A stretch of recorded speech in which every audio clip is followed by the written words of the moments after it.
Hey y'all, this is Nifty from Base 58. I wanted to take a second to address this question from Lynn. Basically, she's asking, we talk about soft forks on Bitcoin all the time. They get proposed. Why do we act like they're these final things? Why can't we just soft fork in some new features and then later, if we end up not liking it, take it out?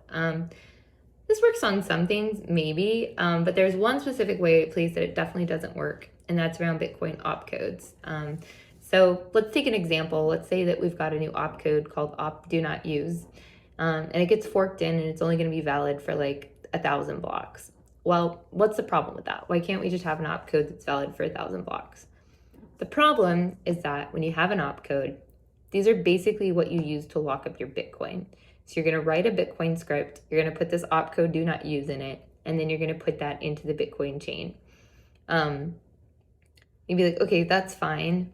Well, why don't we just look through the chain and make sure that it didn't get used? It says op do not use. Can't we just look through and make sure that there's no Bitcoin that are currently using op do not use, and make it such that from this point forward, no one can add new stuff in. There can be no new scripts with it in. Well, that would work, except that in Bitcoin, there's no way to tell what opcodes someone has used to lock their Bitcoin up to until that Bitcoin gets spent. So if we look across all the different addresses and Bitcoin scripts that people are using to lock up Bitcoin today, we have no way of figuring out what opcodes are used in those. So it's not like you can look across and be like, okay, no one's using this anymore. There's literally no way for us to know that. So once you add it in, you kind of have to support it forever.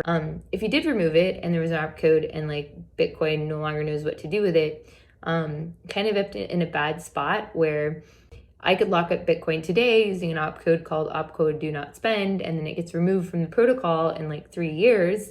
And then when I go to spend my Bitcoin using that opcode in 5 years, really it's been turned into a anyone can spend, which means my Bitcoin is no longer safe. So this is why, especially for opcodes, once you soft fork something in, you're basically committed to supporting it forever.